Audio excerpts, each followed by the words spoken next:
in, whether it's on AM radio, the internet, YouTube, wherever you can find this Black radio station.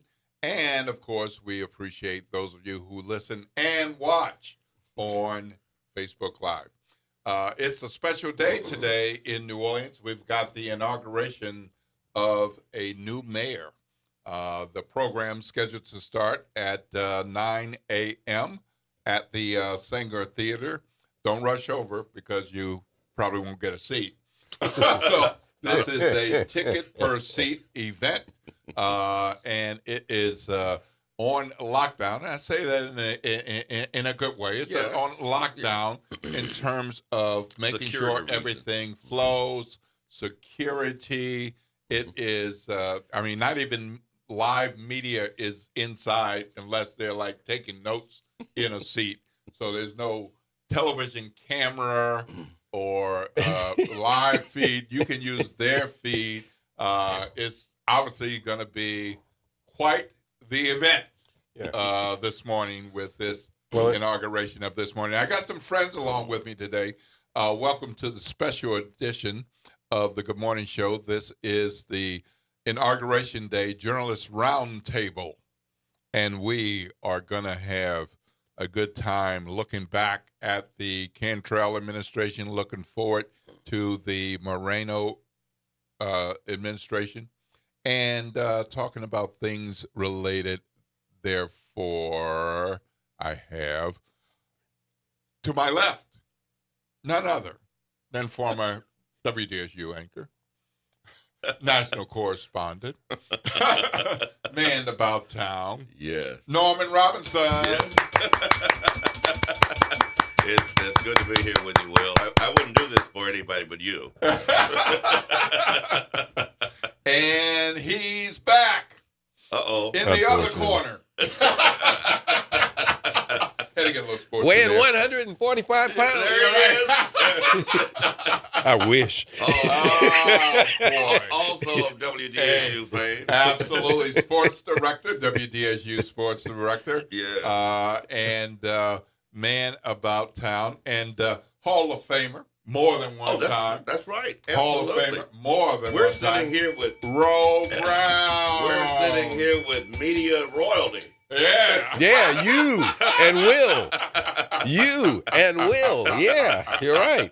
You know, Norman Robinson, who is one of the people who will attend the inauguration this morning, okay? Now, my grandmother had a saying for people like him, but I can't say it on the air. I'll tell you off the air.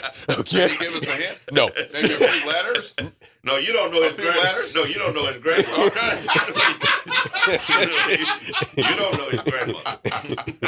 No hits allowed. Oh, boy. Well, I am so happy to be here with my two friends who are here. I expect that we will be hearing from others and seeing others. And I'm going to go ahead and say a couple of names just so y'all get a taste of what is coming up on the Good Morning Show. So we expect to hear from LBJ. All right. We expect to hear from Gina Swanson. All right. Swanee. WDSU anchor. And we expect to hear from, well, I'm not going to tell you more. I'm going to let you hang in there for a while. Oh, that was a tease. I'm learning. That was a tease. Okay. So hang in there. We'll be on air with this Inauguration Day Journalist Roundtable. And we're going to be talking about all things LaToya Cantrell, 2 terms as mayor. Today is her last half day. Yeah. And today is the first half day for Elena Moreno, who had a strong victory in the fall campaign. And so today is her first half day as our mayor of the city of New Orleans. And we're going to be talking about what's happened in the past, what's happened recently, and what's coming up today and in the coming days, weeks, months ahead. The voters have decided, and today is that day where we have what I think will be a peaceful transition of power. Well, yeah. I don't see anybody storming the castle. Well, it's early yet. All right.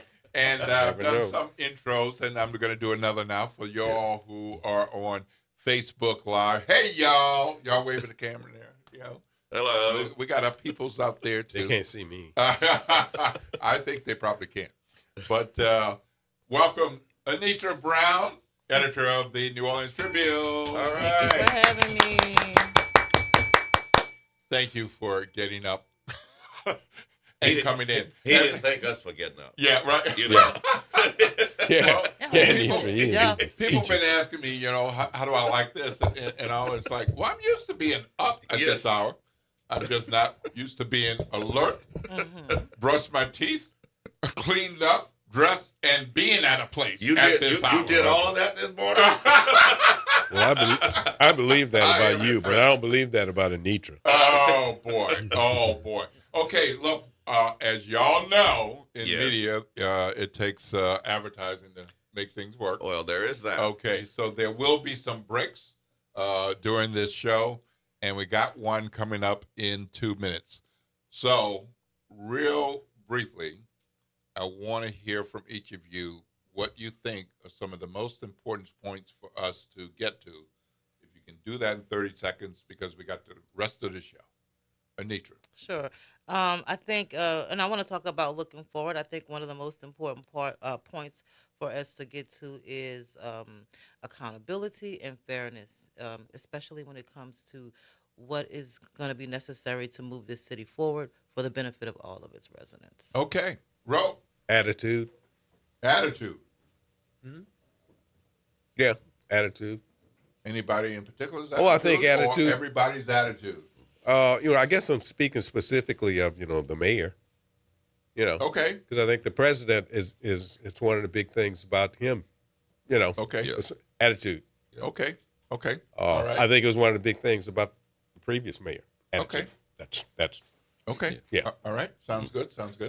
And Mr. Norman? Efficiency. Getting it done on time, and getting it done correctly. Now, Mr. Robinson, you have heard that we have a $222 million deficit. Yeah, well, we're not looking for excuses. Okay, so we're not looking for excuses. There's going to be some limitations. We're looking for delivery of services, no matter who what. would have become mayor. It's like this is the last thing I'll say before the break. But then we got some more time. Let's be clear that no matter who was running for mayor or any other office in city government, before the election, there was a certain way all of us was looking at the city. Yes. And with different perspectives and ideas of what would take us forward, what we needed. Since the election, oh my God.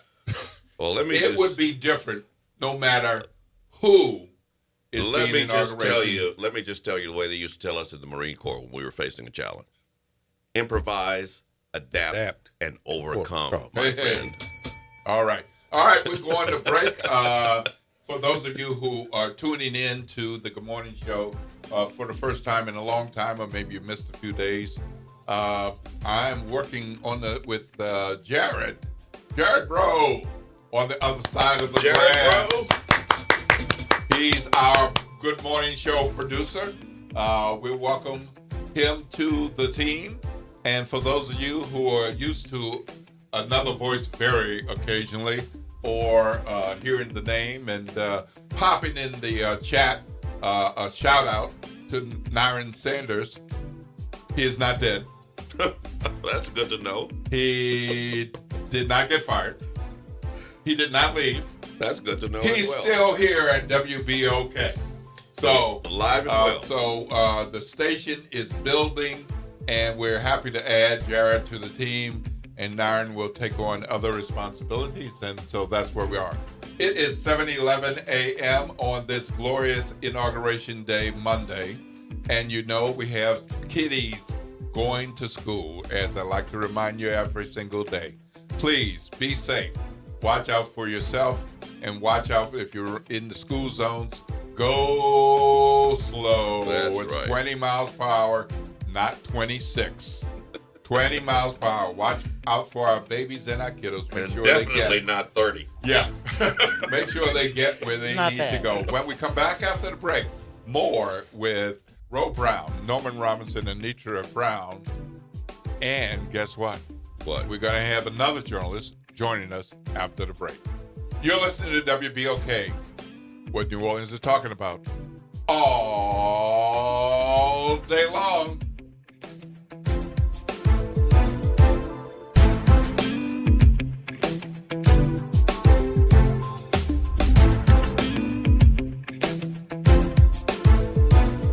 This is your news update for WBOK from WDSU. For all your news and weather, watch WDSU News, New Orleans' leader in live, local, late-breaking news. Today at noon and 4 p.m. Good Monday morning. I'm Daryl Forges with WDSU News, and here's your headlines. Today is Inauguration Day for Mayor-elect Helena Moreno. She takes the place of LaToya Cantrell after her years as mayor of New Orleans. Moreno is making history this morning, becoming the city's first Hispanic mayor and only the second person to win outright in the primary when there was no incumbent running. As the city ushers in a new mayoral administration, 7 city council members will be sworn in, 3 of them for the first time. As Moreno transitions to her new role as mayor, State Rep Matthew Willard is leaving Baton Rouge for the at-large seat in New Orleans City Council. George Russo is leaving the District A seat as he's set to be the top deputy mayor and chief administrative officer in the Moreno administration. Taking over that seat is Amy McCarron. District A covers Lakeview, Uptown, Mid-City, Holly Grove, and Gertown. As Oliver Thomas leaves the District E seat, Jason Hughes is set to take over. District E covers New Orleans East and the Lower Ninth Ward. Meantime, J.B. Morrell, Leslie Harris, Freddie King, and Eugene Green will keep their roles in the City Council. And the first shooting from the past few days happened yesterday at 3:15 p.m. We're told a man was shot on Reverend John Raphael Jr. Way in Central City. Then just before 7 p.m., also in Central City, a man was shot during an aggravated burglary on Jackson Avenue. And later, around 10 p.m., a man was shot on Texas Drive in Algiers. No word yet on any of these victims' conditions or any suspects, but if you know anything about these situations, call Crime Stoppers. You know the number. It's 504-822-1111. I'm Daryl Forges, and that's your headlines for WBOK. Have a great day and happy Hey, this is Dave Poston. Be sure to listen to WBOK 1230 a.m. every Saturday morning at 10 a.m. and Sunday evening at 5 p.m., bringing you the best Southern Soul barroom music with the Southern Soul Weekend Party Mix, hosted by me, of course. I'll be playing your favorite Southern Soul music by artists from all over the South, right here on WBOK 1230 a.m. or online at WBOK1230.com. The station you listen to longer. Listen to longer. Listen to longer. This is the Bloomberg Black Business Beat, brought to you by FidelityWealthManagement.com. Offscript Media has its eyes on the future of content. It's a vertically integrated and creator-powered media and commerce company that views itself as a one-stop shop for someone making content. Datavio Samuels is CEO of Offscript, and he says the company is focused on content creators in social. Yeah, look, I think that social is the #1 platform that matters. It's where all of the world's attention is. So often you're finding these people because they are popping or doing something really incredible in social. But when it comes to how can you help monetize them, how can you build them, do they have real proof points that they can create long-form content that can sustain attention? YouTube is that space. Offscript is charting new territory, taking the more traditional idea of an A&R at a record label and updating it for the digital age. I'm Bloomberg's Justin Milliner on the Black Business Beat.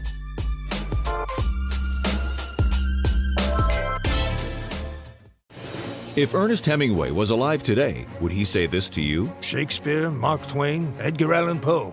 all great writers. And after reading your book, I simply must add you to the list. Wait, you don't have a book yet. So make a free call to Page Publishing. Turn your book idea into publishing gold. 800-215-6818. 800-215-6818. That's 800-215-6818. David was in big trouble with the IRS. At first, I didn't owe that much, but after this year, it was out of control. Then David called Get a Tax Lawyer. Right away, they were like, oh yeah, looks like you're qualified to say Get a Tax Lawyer went to work. Should have called way sooner. Get a Tax Lawyer has helped thousands like David fight the IRS and get a fresh start. Call 800-745-3070. That's 800-745-3070. Good morning, wake up. The Good Morning Show. Good morning. On WBOK.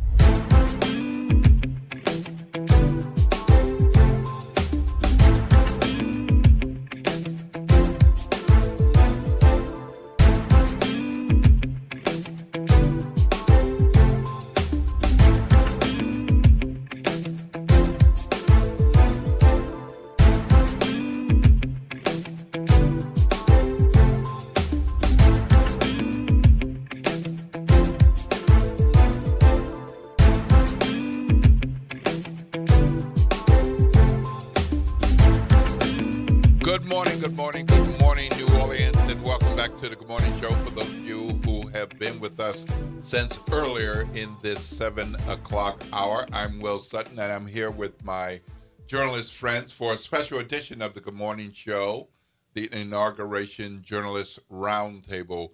And as promised, we will add another journalist voice to the Good Morning Show on this special Inauguration Day edition. I am Will Sutton. I have my friends Ro Brown with me, Anitra Brown with me, Norman Robinson with me, and I want to introduce to some and introduce to others another journalist, a young journalist, a journalist who had the first interview with the mayor-elect after winning the fall mayoral election. A full 20-minute interview with Mayor-elect Helena Moreno. Chance Duckworth. All right. Good morning. Good morning. And so just for the record, y'all know who I am if you've been listening. So yes, it's another wonderful purple day. Class of 73, class of 1981 is Mark Paul from St. Aug. Class of 2017, Jared on the other side of the glass, and Chance, class of 2028. I'll let y'all say something, mention your high school name if you like to. Oh, I went to a real high school, John F. Kennedy, class of 69. Okay. Yeah, I went to a real high school too, Central High, Mobile, Alabama. Okay. Central, yeah. I went to the realest high school, L.W. Higgins, class of 1991. Go Hurricanes. Go Okay. All right. But here's one thing I'll say. I'm going to venture a guess that when you were in 10th grade, you didn't interview the mayor. Anybody? No. When I was in the 10th grade, we weren't allowed downtown. Okay. Did you interview the mayor when you were in 10th grade? No. Did you interview the mayor? Did when not. You were in 10th grade? Did not. Oh, okay. So, hats All off right. to this young man. Hats off to Duckworth. Absolutely. How has that experience been, and what are you seeing as a young citizen? I'm calling you a journalist. Oh, he is a journalist. I'm not calling you a buddy. All right, so that's one thing you'll learn about me. You are a journalist if you are doing this work. Do you have more to learn? Yes, you do. Yes. But that's all right. You're a journalist. So you have seen the Cantrell administration. You've had the opportunity to talk to our mayor-elect.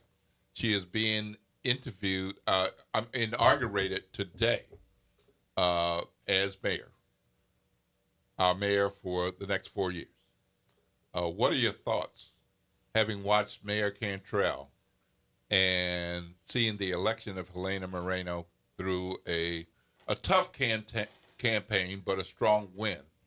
And here we are, Inauguration Day. I mean, watching Cantrell, you know, things happen.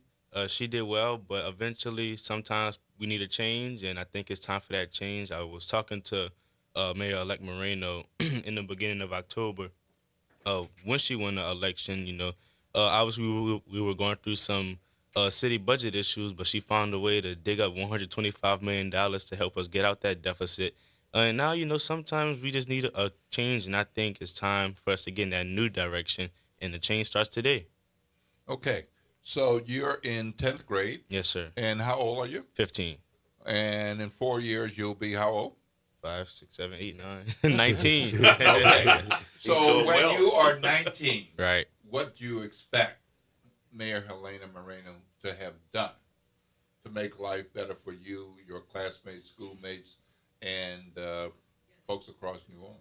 I mean, well, obviously, when I was talking to her yesterday, she said she wanted to make the city available for everyone, so everyone can call New Orleans home. And I feel like after I come back from college, come back? You going right. away? Hopefully we'll see. Okay, you But- got your eyes on something. Okay, Right. we'll save that for another day. Go After ahead. I come back from college, you know, New Orleans will be in a good place. Crime maybe will be down. Affordability for housing. That was a big thing she was talking about in the campaign. Affordability for housing. Just a great work environment, and you know, hopefully I'll be able to come back and call it home. And I trust Helena Moreno. I'm all in, and I'll soon be back after college. Okay, so you've had more interactions with our mayor-elect, Right. soon to be Mayor Helena Moreno. How would you describe her as a person and as a leader? Because there are a lot of New Orleanians who haven't seen her. They might have even voted for her, but they don't know her. They haven't seen her. They certainly haven't had a chance to talk to her. You have multiple times. What do you think? I think she's a great lady. Some people might believe different things, maybe what they heard online or what they've seen in the past. But she's always been great to me, always nice, always caring, smiles every time. And even when before I even went up to her at the All in for Our Culture Festival yesterday, she was interacting with the kids, interacting with the old people, middle people. So just doing what a mayor should do, or a future mayor should do, being with the people, being for the people. And yeah, so she's always been great to me. She's a great lady. Anitra, thoughts about what Chance has added? You know, I think that it's good to be hopeful that the mayor is going to take us in a direction that serves this city, that makes it stronger. So that's what we're looking forward to. Okay. Yeah. Ro? No. It's good to be hopeful. Yeah, like Anitra said. Yeah, that's. Yeah, I mean, other people in this room, like Norman and I, we've known Helena 25 years, you know, from her time as a journalist, that sort of thing. So yeah, you know, I mean, I think most people are behind her, like you would for any situation, especially this kind of situation. And I'm all for people going away for school, but you need to go to Loyola. My alma mater. My alma mater. My alma mater. That's all. Now let's not do that. I knew it. I can see Anitra. I can see her body language. There, Dillard, gleaming white and spacious green. Let's not do that. We're gonna start riding here. It's like Rose said. You know, we've known Helena a long time. I met Helena when she came to WDSU as a rookie reporter.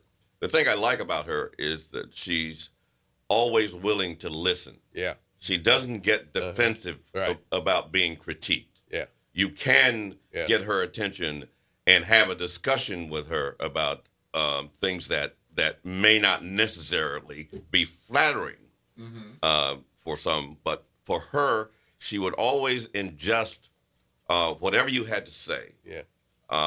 Whatever you had to recommend as far as a positive directive. Yeah. She was willing to embrace it and move on. I think she was about 23 years old at the time, and I always thought that was admirable for a 23-year-old to be willing to take direction and criticism and not be defensive about it. Yeah, Chance, we sat at an anchor desk with her. Yeah. And she was almost like you. Yeah, right. Yeah, really. I mean, she almost. was. She's a little bit more, but almost like you. Yeah, and that's Norman's right about that. I mean, she used to ask me questions about stuff, Okay. that, and I was just a sports guy. All right. Well, we'll be talking about moving forward. We're going to look back some, and we know it's good to be hopeful, but we know there's going to be challenges too. Always So we're going to be going to a break now, folks. Thank you for joining the Good Morning Show, the special edition of the Good Morning Show, and Inauguration Day Journalist Roundtable. I'm Will Sutton, and with me today is Ro Brown, Anitra Brown, Norman Robinson, and Chance Duckworth. That's right. A budding journalist. No, not here. No, not here. Not with me. He's a journalist. He's a journalist. Okay. All right. When we come back from the break, we're going to add another journalist voice to the conversation. We will hear from WDSU anchor Gina Swanson. Gina is up this early in the morning. I'm shocked. I'm beyond amazed. Stay tuned. Stay tuned. Gina has a shoulder. Yeah, she's up this early. Okay, 12:30 a.m. What New Orleans is talking about all day long.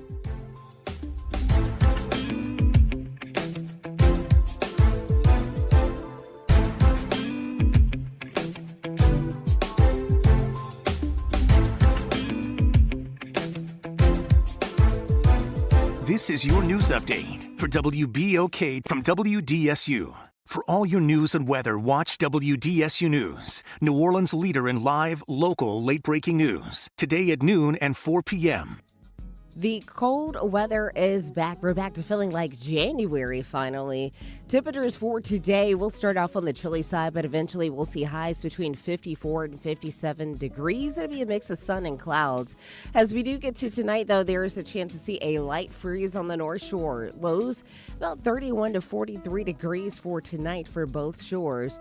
Then as we get to our Tuesday, slightly warmer with highs into the 50s, lower 60s. For the WDSU First Warning Weather Center, I'm Raven Richard.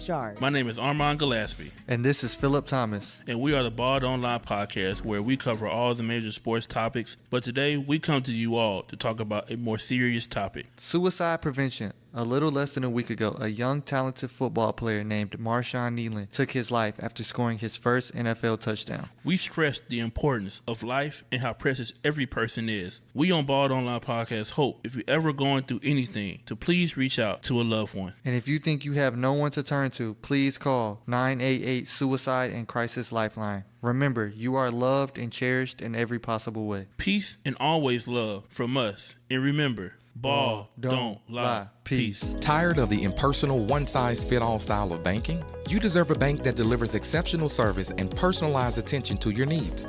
That's the Home Bank Standard. Since 1908, Home Bank has been a trusted financial partner for businesses and families because we go the extra mile to help you reach your goals. See for yourself why Home Bank is good for business, good for life. Stop by any New Orleans area location or find out more at home24bank.com. Home Bank, member FDIC. Meet Leanna, a part-time chef and full-time mom. In the past, Leanna didn't have health insurance because she didn't think she could afford it. What she didn't realize is she qualified for Medicaid. She loves the coverage and peace of mind that comes with high-quality care. The kind of care you get with Healthy Blue. This is Medicaid, and it's for more people than you think. Maybe even you. To see if you qualify, go to myhealthybluela.com. My wife was frying okra. She's from Mississippi, so that's her favorite thing to do. She left the burner on high, and it didn't take long to ignite. So I ran to the stove, grabbed the pot, and that's when I got burned from a grease fire. And yes, the pain was, it was bad. Oh, Blue Cross treated me great with the recovery process. On the financial side, it would be expensive without Blue Cross. And that's what I was worrying about because I was out of work for 3 months. I'm Chad. I'm from Baton Rouge, and I had Blue Cross for 10 years. I don't eat fried okra. That's the funniest story. Louisiana Blue. The right card, the right care.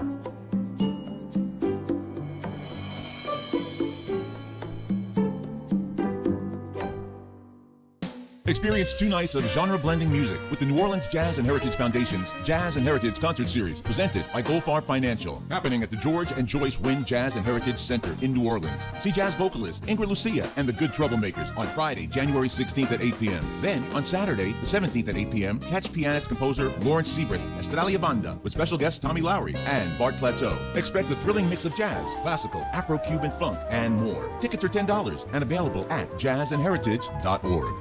Good morning, wake up. The Good Morning Show. Good morning. On WBOK.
I'm Will Sutton, and with me today is Ro Brown, Nitra Brown, Norman Robinson, and we just heard from Chance Duckworth, yes, journalist at St. Augustine High School. We're going to hear from another journalist now, and welcome to the show, WDSU anchor, sister extraordinaire, Gina Swanson. Good morning, Gina. Hey, Gina. Good morning. Good morning. Gina, are you alert this morning? Here's the thing. Y'all act like I'm not old with young children. I'm old with young children. I have a third grader and a pre-K, so I'm up. Oh, so you up? Gina, I tried to tell him Gina has children. Yeah, she's up this time of day. Yeah, but it's the whole thing being up versus being on the air. That's right. Absolutely. Yes. All right. So, Gina, you've been around. I think this might be your fourth mayor. Is that right? This will be my fourth mayor. I started working at Channel 6 at the end of Nagin. I was here, clearly for Landrew and Cantrell. And so Mayor Moreno will be my fourth mayor covering.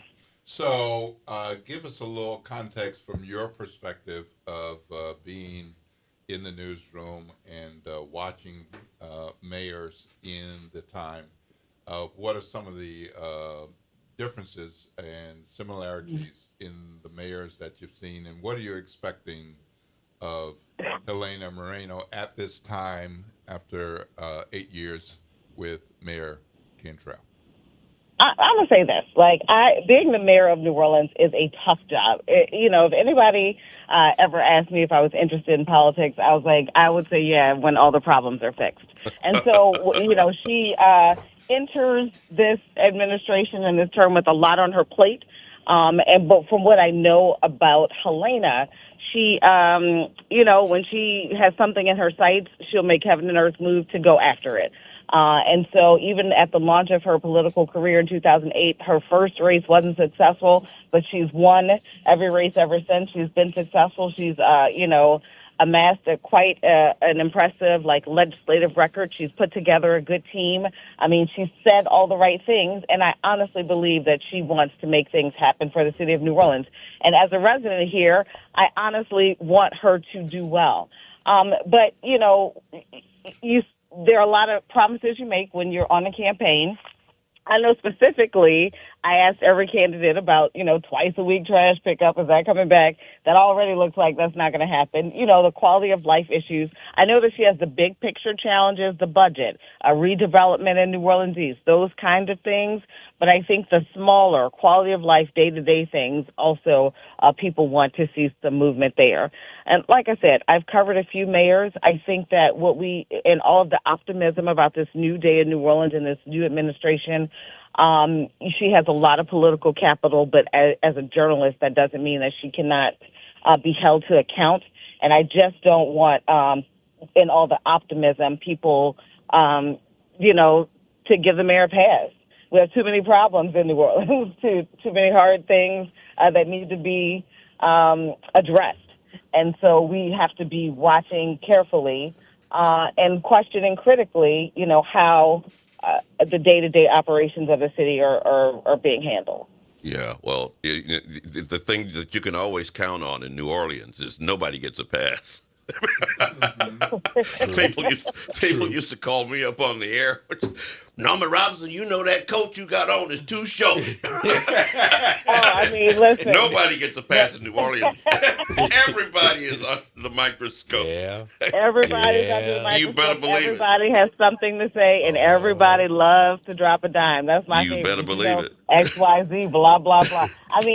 All of those things. But I just want to make sure that, as journalists, that we all still kind of maintain the posture of watching closely and critically about how this administration is handling the people's business. Well, given the challenges that she faces, Gina, you think that she's going to be under the microscope more than any other mayor coming into office who preceded her? Honestly, that's hard for me to say. The challenges are huge when we talk about the budget and everything else, but particularly the budget. So everybody will be watching what happens there. I think, in the beginning of her administration, she will get some grace. I think that she's, and she gets a lot of it. And just so people can see, how she is going to go about righting the ship, if you will. And so I think she'll come in a grace period, as many elected officials do. But at some point, people are going to want to see some movement. People are going to want to see things happening. People are going to want to see some action. And so I know she has a set of priorities that she wants to accomplish in her first 3 months or so. And so we'll see.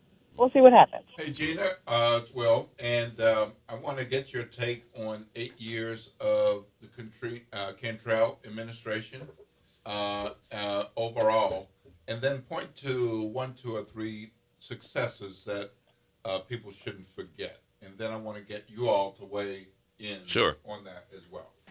Gina. Listen, the Cantrell administration was one of those great political stories where you are a community organizer and you know how to rally and galvanize people, make things happen in your neighborhood. That translated into citywide bigger success. I mean, she, got into the mayor's office and definitely had the wind at her back, honestly. She was able to do things that haven't been done. She got, more of the tax revenue from the conventions and hotels. I remember listening to an interview on another radio station with people saying, oh, she really doesn't get it. She doesn't know how this works. But at the end of the day, she ended up securing more money for the city that hadn't been done before. She, led. She absolutely led during COVID, much to the chagrin of a lot of people. They didn't necessarily like how she was doing it, and, everything was shut down. And phase 2, that stands out to a lot of people when we were in the middle of COVID shutdowns. But there is no question in my mind that she led in a way that saved lives. And then somewhere along the way, things took a turn. I tend to believe it was around the second turn where things kind of shifted.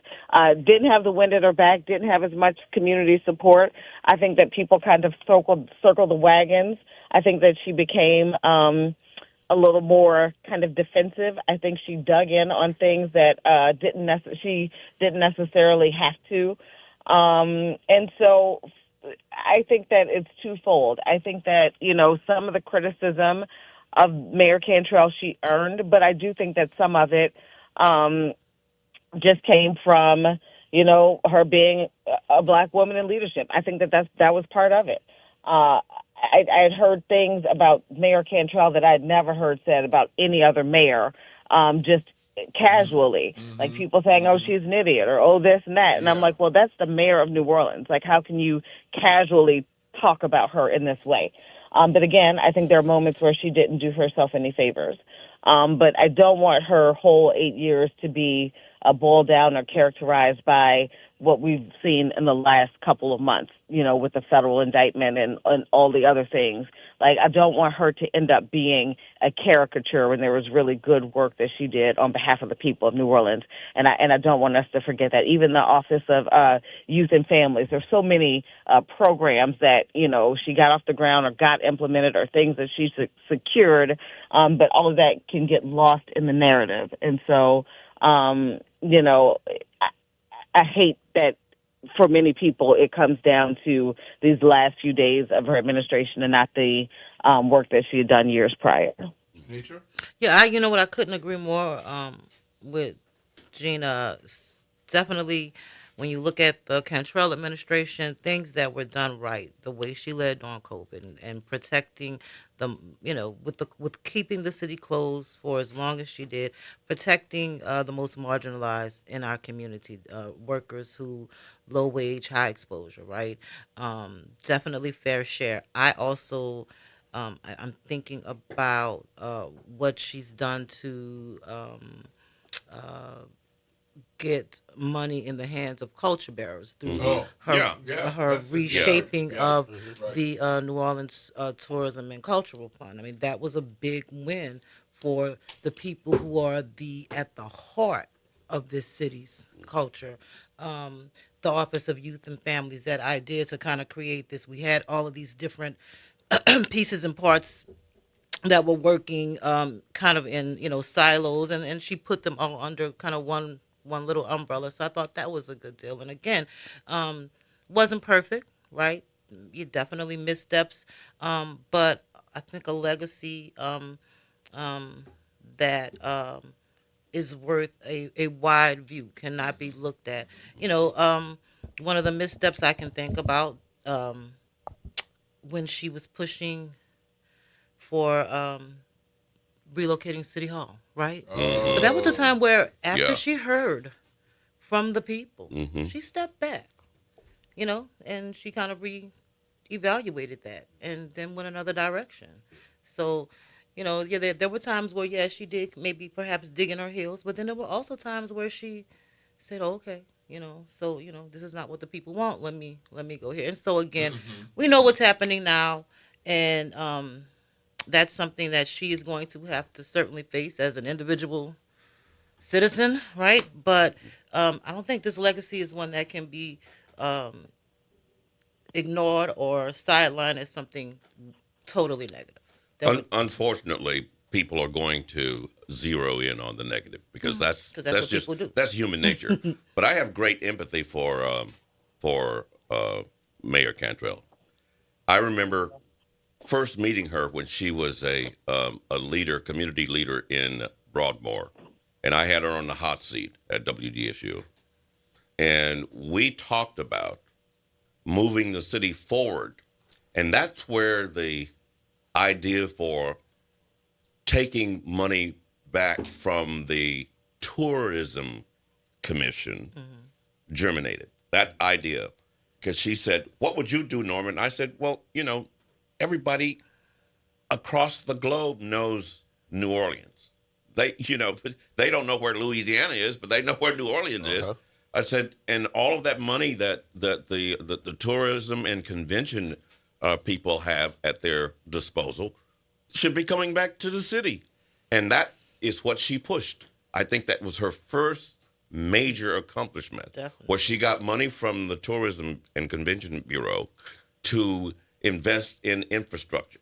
Now, where I think, and I used to tease her about this all the time. I used to say, Mayor, I'm going to spank you because you have department heads who don't know what the hell they're doing. I do. I think that was her undoing as it relates to the inefficiency and the lack of managerial competence. I think, and she was loyal. She was loyal to a fault. I mean, she would fight you tooth and nail if you talk about her people. But I do think that loyalty cost her in terms of getting some of the things done that needed to be done. That's my assessment. But I have great empathy for her. And in terms of what happened to her in the second term, I think there were a lot of personal things going on in her life that we don't know about. And I think that weighed heavily on how she managed. I'm empathetic toward her, too. That's why I said earlier, attitude was what I was looking for. And, you all have said a lot of stuff, so I'm just going to say one thing, and I think, a positive. And it's just because I've talked to the people involved, as many of them as I could, and hiring Dan Kirkpatrick. Yeah. It looks that like was a good hire. It looks like, I'm going by how it looks and what I hear from people in the police department now, which was significant because when that hire was made, she picked that person over one of ours. Yep. And she was getting grief for it. Okay, and understandably so. That's how we are. We're very provincial. And it looks like, that was a good one. But when I talk about attitude, I think, Gina may have said a little bit. She said that she brought some stuff onto herself. And yeah, I think once things, digging your heels in when you probably shouldn't dig your heels in is part of attitude to me. And just, kind of disappearing. Yeah. And looking like you didn't want to face things and looking like you weren't doing your job. And that's how it looks when you do that. And that's what I mean. Yeah, being defensive is never a good look. Yeah. It's never a good look for her. Especially in she was always, and you're right, being defensive was never a good look. Yeah. Is never a good look. Right. I have never seen, and like Gina, I've been, about four mayors that I've seen. I've never seen a mayor in New Orleans have to be on the defensive as much as LaToya Cantrell. Now. We can go back and forth about why that was. But yeah, she was defensive and she dug her heels in a lot. But I've just never seen someone have to face as much criticism as this mayor did. And sometimes that, whether we like it or not, or want to admit it or not, that makes the job difficult to get done. Yeah. Well, I think Dutch Morio went. Yeah, Dutch. Yes. So that was a little bit before my time. Yes, Dutch Morio. Trust me. Yeah, believe me. I would say, If he was Believe me, Dutch would have to pull his coat off and fight you. So you guys have a little longer perspective than I do. All right. I would just say the criticism certainly she had to face was a lot. Some warranted, some, over the top. Sure. But I also think her hubris in many instances didn't do her any favors. That's what I'm saying. Like, I think in some moments she didn't do herself any favors. You're right. It's all about attitude. Everything boils down to attitude. I had a grandmother who used to say, a bee doesn't waste its time trying to convince a fly that honey tastes better than feces.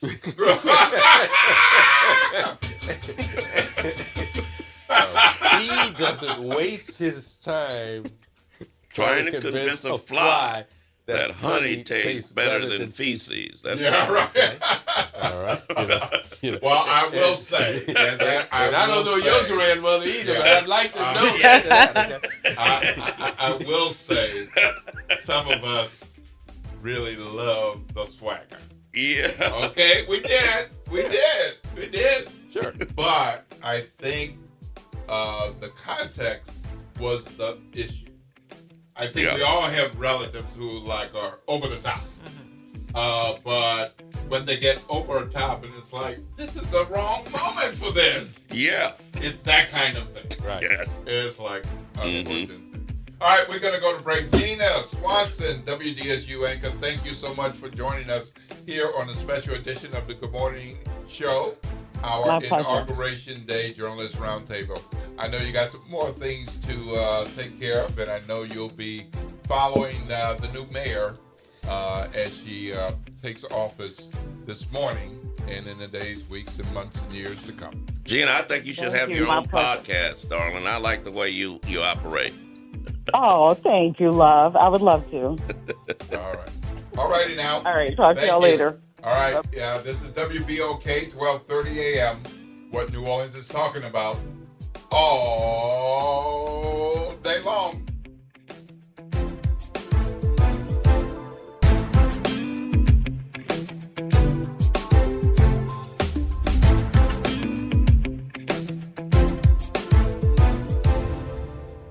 This is the Bloomberg Black Business Beat, brought to you by FidelityWealthManagement.com. Offscript Media has its eyes on the future of content. It's a vertically integrated and creator-powered media and commerce company that views itself as a one-stop shop for someone making content. Datavio Samuels is CEO of Offscript, and he says the company is focused on content creators in social. Yeah, look, I think that social is the number one platform that matters. It's where all of the world's attention is. So often you're finding these people because they are popping or doing something really incredible in social. But when it comes to how can you help monetize them, how can you build them, do they have real proof points that they can create long-form content that can sustain attention? YouTube is that space. Offscript is charting new territory, taking the more traditional idea of an A&R at a record label and updating it for the digital age. I'm Bloomberg's Justin Milliner on the Black Business Beat.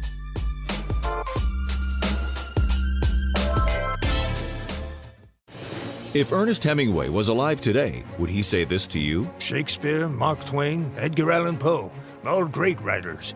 And after reading your book, I simply must add you to the list. Wait, you don't have a book yet. So make a free call to Page Publishing. Turn your book idea into publishing gold. 800-215-6818. 800-215-6818. That's 800-215-6818.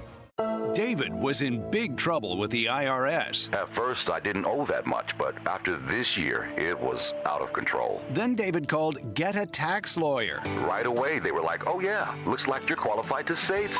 Get a Tax Lawyer went to work. Should have called way sooner. Get a Tax Lawyer has helped thousands like David fight the IRS and get a fresh start. Call 800-745-3070. That's 800-745-3070. Attention, WBOK listeners. Are you a fan of the station and want to show your support in style? Well, we've got some exciting news for you. Introducing the official WBOK merchandise, the perfect way to wear your love for the station. Whether you're a longtime listener or a new fan, we've got something for everyone. Head to WBOK1230.com now and grab your WBOK gear before it's gone. When you buy WBOK merch, you're not just getting quality items, you're supporting the station you love.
been with us since sometime in this 7 o'clock hour.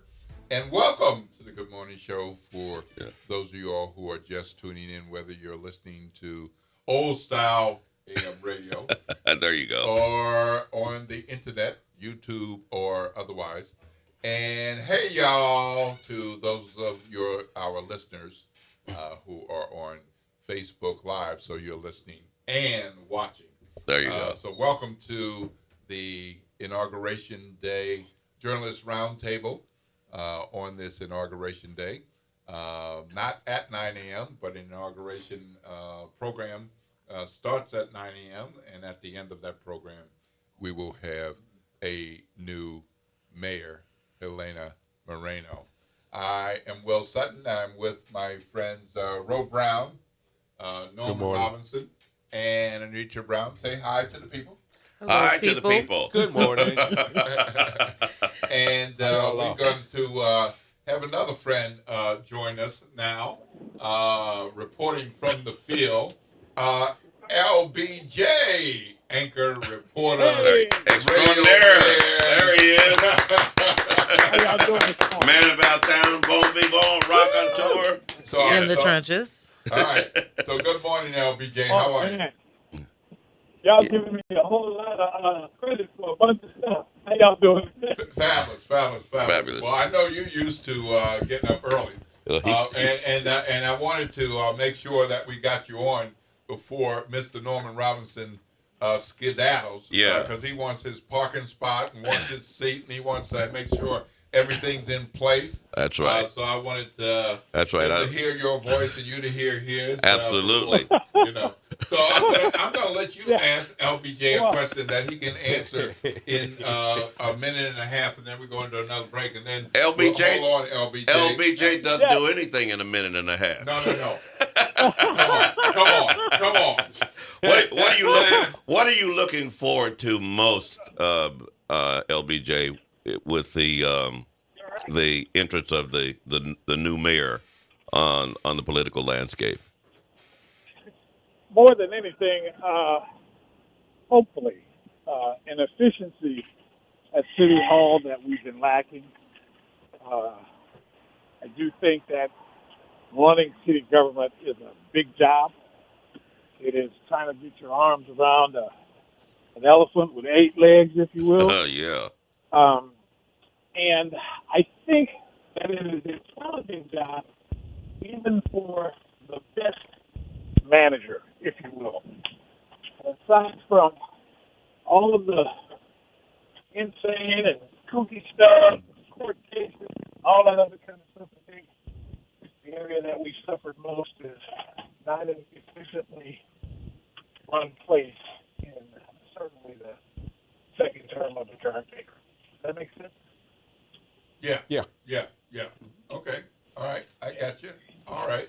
And it was less than a minute and a half, too. A good way to end this part of the program. We will say see you later, not goodbye. All right. To Mr. Robinson. I'll be waving at you from the Sanger Theater. And I am just leaving the Sanger Theater from our coverage this morning. So, yes, Norman, you should get here because the parking spots are filling up.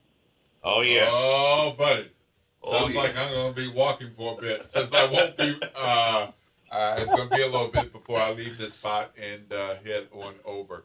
So thank you, Mr. Robinson, for joining us. You're welcome. I enjoyed it. If things go well, I may see you over there. All right, I'll be looking for you. Okay. All right. Romalis? Okay. It's always been. Oh, it's Mr. always Neva, a pleasure to see you. Thank you for lighting up the fire this morning. That's what she do. Somebody's got to say it. Somebody's got to say it. All right, folks. Look, it's time to take a break here at WBLK. Got to pay the bills. Got to take a break from talking, and we'll be right back. And when we come back, we'll have more with LBJ, and we are going to hear from Think 504 publisher and editor Jeff Thomas. Uh-oh. Jeff Thomas will be joining us. All right. You're listening to WBLK 1230 AM, what New Orleans is talking about all day long.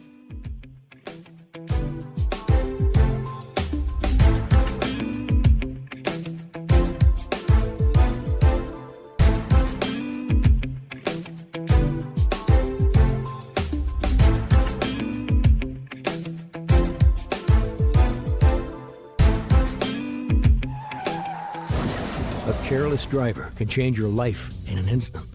Do you know what to do or who to call? If you've been injured in a motor vehicle accident and do not have an attorney, call Auto Accident Help Desk for a free consultation. We can answer all of your questions and estimate the potential value of your case. Call Auto Accident Help Desk and connect with an expert personal injury attorney. Call 800-269-4524. 800-269-4524. Don't worry how to handle your medical bills, lost wages, and pain. We will get you the money you deserve. They got me way more than the insurance company offered. The consultation is free, and you do not pay any legal fees unless we win or settle your case. Make the smart call. If you've been injured in an auto accident, call Auto Accident Help Desk for a free legal consultation. Call 800-269-4524. 800-269-4524. 800-269-4524. WBOK New Orleans, home of the Good Morning Show, 7 to 9 a.m. weekdays. I'm Bree Wood with BIN News Now. Homeland Security Secretary Kristi Noem says Minnesota Governor Tim Walz and Minneapolis Mayor Jacob Frey are inflaming tensions after last week's deadly ICE shooting. They've encouraged the kind of destruction and violence that we've seen in Minneapolis the last several days, and I would encourage them to grow up. Her comments on CNN's State of the Union come as protests grow nationwide. Patriots star Stefon Diggs has had his assault arraignment moved to February 13th after the Super Bowl. The delay means he'll stay on the field for the playoffs as New England leads the AFC East. Charges stem from a dispute with his former private chef. And a resurfaced sermon by Black Bishop Yvette Flunder is trending online after she shared confronting a gospel singer over alleged misconduct. The clip has renewed calls for accountability while also sharing concerns about hypocrisy in church spaces. Get BIN News Now on demand 24/7 on the iHeartRadio app. A careless driver can change your life in an instant. Do you know what to do or who to call? If you've been injured in a motor vehicle accident and do not have an attorney, call Auto Accident Help Desk for a free consultation. We can answer all of your questions and estimate the potential value of your case. Call Auto Accident Help Desk and connect with an expert personal injury attorney. Call 800-269-4524. 800-269-4524. Don't worry how to handle your medical bills, lost wages, and pain.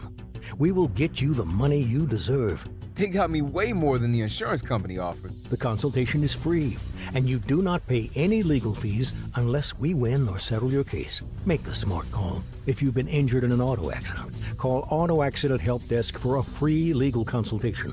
Call 800-269-4524. 800-269-4524. 800-269-4524. This is the Bloomberg Black Business Beat, brought to you by FidelityWealthManagement.com. Offscript Media has its eyes on the future of content. It's a vertically integrated and creator-powered media and... Good morning, wake up. The Good Morning Show. Good morning. On WBOK.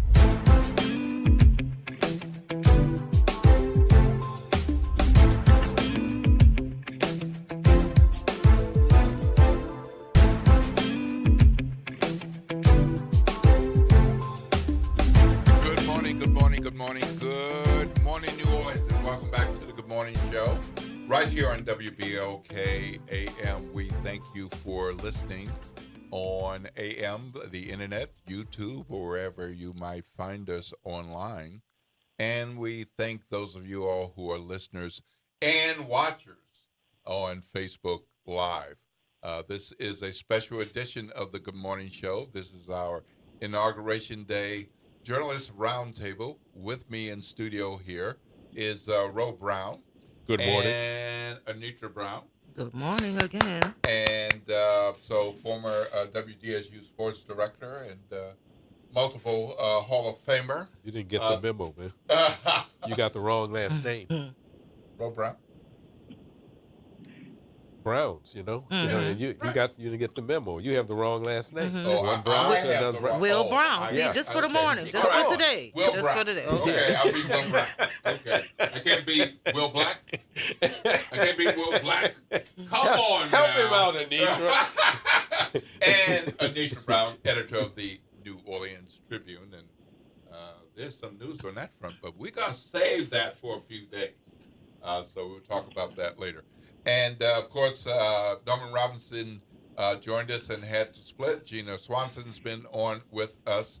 And we had Chance Duckworth, journalist from St. Aug. We've had on the line LBJ. And joining us this morning for this journalist roundtable is none other than WBOK 1230 AM, Equity Media Partner, Think 504, publisher and editor. I feel like I want to add a couple more, but I'll stop there. And he is none other than Jeff Thomas. Good morning. Thanks for that great introduction, Will. And listen, you have had such a great assembly of talent this morning. I'm honored to be with all of these guys. And, Roman Lichi is the only person in my phone that has Hall of Fame next to his name. So it's always an honor to appear with him. And then, Anitra is one of the best writers in town. Is LBJ still with us, or did he drop off? Yeah, he's there. You there, LBJ? No, I'm still here. Listen, let me tell y'all a story. The first time I was ever on the radio was with LeBron James. And I was... back when he and Kelder had this show on, what was it, Q93, I think it was. He let me come on, and because I had some connections to some political people, and it was around election time, and he let me come on. And let me tell you, it is such an exciting time. LBJ asked me a question, and I didn't know what to say. I bombed. It was horrible. But he took my slack. He let me come back, and so I guess this whole radio thing is because of him. And, Norman Robinson, what do we say about him? Just a great guy. And then Will Sutton, the inimitable Will Sutton. So I know you wanted me to talk a little bit about Helena Moreno and her, what we can expect from her. I think she inherits the city at an inflection point. And it's kind of a rare reset. She's the new mayor with a new council and an exhausted public. So the question isn't about her ambition. It's really about her ability to execute under pressure. Because, she has to fix the city. She has to fix the engine while the car is still moving. The financial hole is real. But one of the things, as we talked a little bit, I'm going to be the first person to throw a little water on this thing. I am a little concerned about this whole budget fiasco that we're under, because frankly, they inherited it, but they were part of the reason we have this budget crisis. Helena Moreno, when she was on the council, was on the budget committee.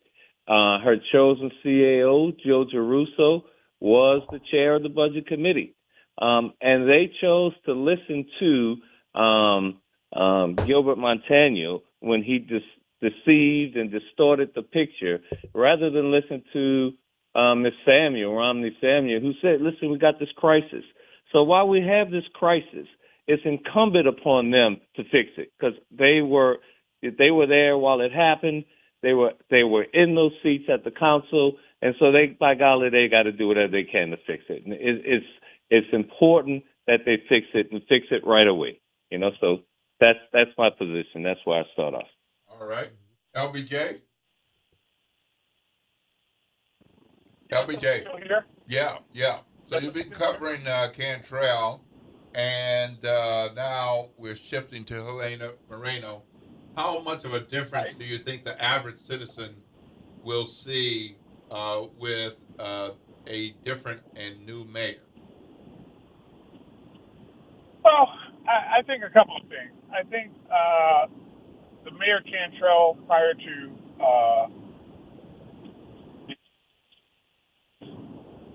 was a bit more forthcoming, if combative from time to time, but certainly more accessible.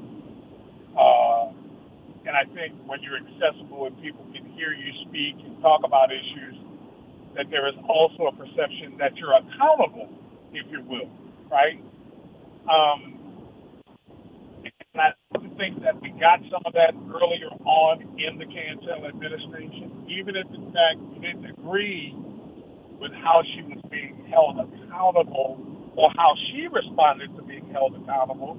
If you disagree with her answers or any of that stuff, you at least got that.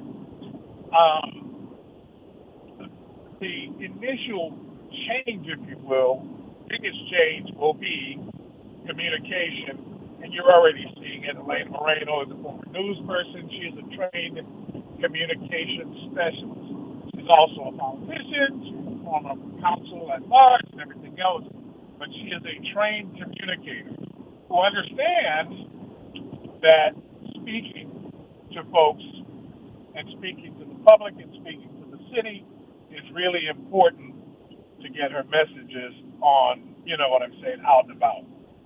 That being said, guys, I always look at the mayor's office, and it kind of alludes back to the thing that I mentioned earlier about the 800-pound gorilla, or the elephant with 8 legs or whatever. City government, state government, it's a lot of different departments, it's a lot of individuals, it's a lot of folks and all that groups and management groups and everything else. And what I find is that you can't control everything, and you can't fix everything, and you can't get everybody on board. But you hope in the best case scenario that between your management style and what it is you're doing, that you can at least mitigate when things go wrong. Does that make sense? Absolutely. That you actually have you know what I'm saying? And when crisis comes your way, that because you've been forthcoming, because you've been open, because you've been any of these things, that you can mitigate some of this stuff. And I think at the end of the day, a big part of that is communication. And while I've covered Mayor Cantrell, she's always been very fair to me, I would like to think, and pretty accessible to me even more than some others. I think the decision to basically back away from doing public speaking exacerbated what was already a tough situation. As Jeff mentioned, an exhausted public. What exacerbates that exhausted public was people feeling that we're not getting these answers from where they should come, and that's at the top. All right, LBJ. Does that make sense? Yeah, absolutely. Yeah. LBJ, do we have another few minutes with you, or do you have to go? We're going to have to move to a break. I'm sorry, I didn't hear you. We're going to a break. Will you be able to stick with us for another few minutes, or do you need to go? Okay, great. Yes, I'll All right, stick around. wonderful. All right, folks, this is the Good Morning Show, a special edition of the Good Morning Show, Inauguration Day Journalist Roundtable. The end of the Cantrell era and the beginning of the Moreno era. I'm in studio with my friends Ro Brown and Anitra Brown, and they have dubbed me Will Brown for the day. And my friends on the phone with us, LBJ and Jeff Thomas. We'll be back right after the break. But I got to remind you, it's a school day, folks. Be careful around those schools. The speed zone limit around the schools is 20 miles per hour, not 26, 27, or 31.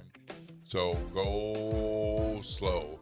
If you got to be somewhere at 8:30, you got about 15 minutes to get out the door and get where you need to be.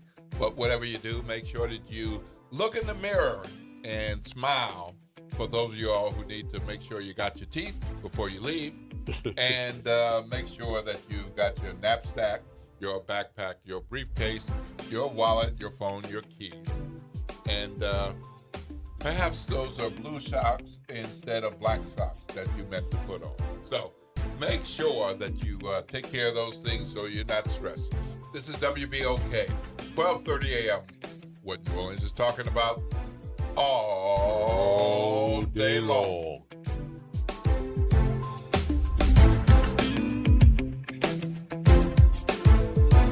This is your news update for WBOK from WDSU. For all your news and weather, watch WDSU News, New Orleans' leader in live, local, late-breaking news. Today at noon and 4 p.m. Good Monday morning.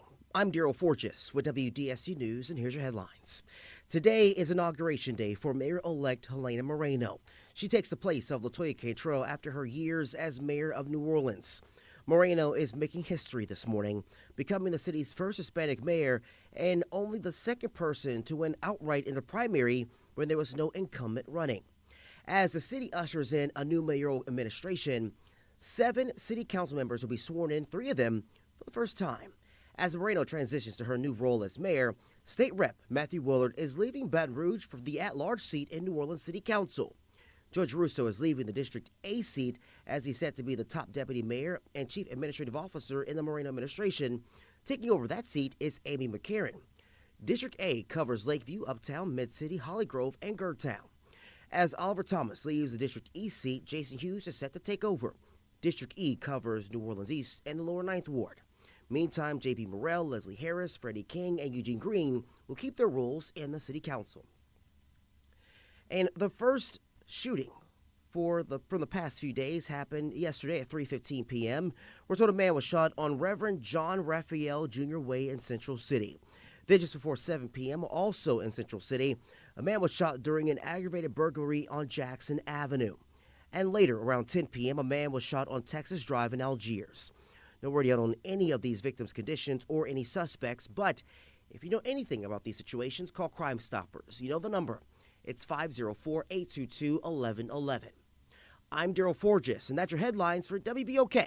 Have a great day and happy New Year. Real issues, real talk, real solutions. Miss an episode of The Reality Check? You can catch every episode anytime. Search WBOK Media on your favorite podcast app to tap the bold commentary, real-time reactions, and powerful perspectives from the people and leaders shaping our city. Download, share, and rate it 5 stars because the real ones always stay informed. Good morning, wake up. The Good Morning Show. Good morning. On WBOK.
Somewhere if you need to be there at 8:30. You got a little bit more time if it's 9.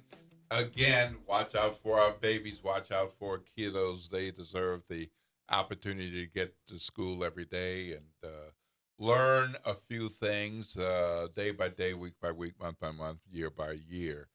So be careful. Watch out for our kiddos. Let them get their safety. And shout out to all the assistant principals on transportation duty. Yeah, that's how they start their day. So, as they get in the experience and wait for that opportunity to be a principal someday. Want to welcome you back to the Good Morning Show, the special Inauguration Day Journalist Roundtable edition. We got about 10 more minutes before we're going to end the show early on today because it is Inauguration Day. Some of us will be at the Inauguration Day event, and some of us will be watching it online, and some of us will just go about our business doing other things because it's a normal day for a whole bunch of other people. I'm Will Sutton. I'm here with Ro Brown. Good morning. And Nitra Brown. I'm sorry, folks. I forgot. I'm supposed to be Will Brown. There you go. Okay. All right. And I got on the line my friends Jeff Thomas and LBJ. All right. We got a short amount of time, but I got to say, we had black folks running for the office of mayor. There was great hope that we would continue black leadership in the office of mayor. That did not happen. Moreno didn't win marginally. She won. I don't say it's overwhelmingly, but it was a strong It was win. a clear victory. It was a clear victory. You put the black candidates' votes together, and it still wouldn't have been a win. This is where we are. But the black community has expectations and desires. So I want you all, make it short so I can get everybody in before we close. What should we expect and demand for this new administration? And how likely is it to happen? Jeff, I'm going to you first. Okay, it's hard for me to hear, but let me tell you, I think this is a real opportunity, the first time in years at City Hall, that City Hall can pull in one direction. I think you have an alignment between the mayor's office and the city council that hasn't been there for a long time. J.P. Morrell and Helena Moreno are two peas in the pod. They're close. They work well together.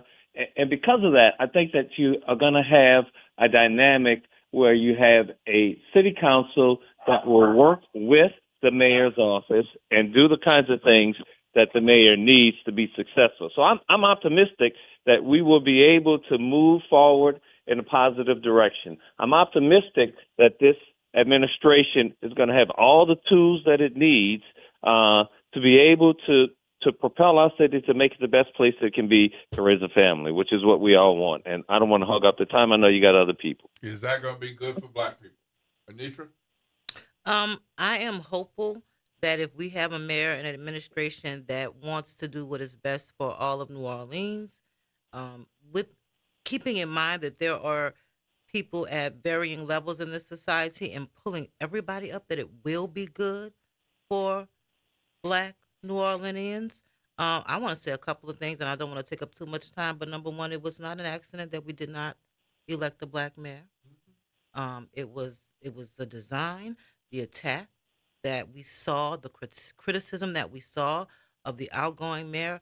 I believe, and we believe at the New Orleans Tribune, and have not been shy in saying so, was designed not just to marginalize the current mayor, but to disparage black leadership as a whole, right? But here we are. We have a new mayor. Like Jeff said, we have one who, seems to get along better with the council, has a good relationship with one of the at-large members. I hope that everything moves forward in a way that is positive for all New Orleanians. With that said, and let me say this, you can't go into this new role pretending like you were a bystander, or pretending like you woke up the day after the election and realized things were wrong. You couldn't have woken up and realized that we had that kind of deficit. So there needs to be some accountability, and there needs to be planning that does not hurt the least among us. Right now, I don't hear anybody saying this, but we have 700 city employees that are about to be furloughed. We have several other employees who are going to be laid off. Yes, right. So are we going to... And much of the 5,000 are black people. Yeah, oh, absolutely they are. Right. So let us not move into this new... If you want to show me something, show me that you have plans to move this city forward that will help the most marginalized, disenfranchised citizens. All Not what I'm seeing right now. All right, LBJ. Oh, man, you guys have said a mouthful, but I don't know if I'm going to answer the question correctly. What do we expect from her? What do we expect? What do we also expect, in my opinion, from the media? Okay. What do we expect from people who demanded answers of our current mayor? I sit on the side of the room that understands that Mayor Cantrell was subject to coverage that was at times racist, at times sexist, at times all kinds of things that other mayors didn't have to endure, right? Am I expecting people to hold Helena Moreno in the same vein and to the same standards and all of that? Yes. Will that happen? Who knows? But as a person who's witnessed it and seen it and covered it, I can't let that one go. The sister just mentioned about those city employees that are being furloughed. Simultaneously, she is bringing in the deputy mayor system where, in fact, some of those deputy mayors are making salaries well beyond what that current job pays. Now, Mayor Moreno or Mayor-elect Moreno has explained that away, saying, well, they're taking on 2 or 3 jobs. People like former Chief Harrison and people like Joe Giarrusso and people like the city attorney. But the fact remains, you're increasing these salaries by $50,000, $100,000, and you're laying off people at City Hall. How does that bode? And I think it's a blind spot, to be honest. And therefore, yes, I'm paying attention. Yes, we as a city are paying attention. Will this be better for us as a society? One can only tell. We're going to be watching. But I think, the question is less for me, what am I expecting of her in terms of what am I expecting from the fraternity that I work in terms of holding people accountable. Okay, roll. I'll be very, very short. Black people want the same things everybody else will. They want the potholes fixed. They want the lights on. They want their utility bills to not be skyrocketing. They want to be able to live at least comfortably, if not wealthy. They, quite frankly, I think that's when you see those kinds of things. Those are tangible things that people, New Orleanians, they don't want their houses flooding every 2 weeks. And I think that's what they look toward the mayor for in this town. That's what they hear. That's what people tell them when they were on the streets. And, as far as whether or not, this council and this mayor will work together, they'll work together for a while, but that's going to end too. It always does. There's always going to be something in the next 4 years where they're going to have to split, and they're going to have to fight. And, that's just politics. That's just how it works. But one more thing, I think one of the most important people in all of this is the CAO. I think that's the most important person. I do. I've always been, like I said, I'm just a sports guy, but I always wondered, why isn't anybody asking the guy who's the CAO what happened? That's, I don't know. There might be some changes on what that position looks like in the next 4 years. That's what I'm saying. Yeah, right. that's. I think. And when I say the person, I mean the position is what I'm talking about, right. Anitra. Right. Yeah, Right. I'm not talking about the person necessarily, but the Absolutely. CAO. Well, I hear you, Ro. But I will say, I don't take it as just a phrase to say representation matters. And that doesn't mean I'm anti-white people. But this is still a majority black city. Yeah.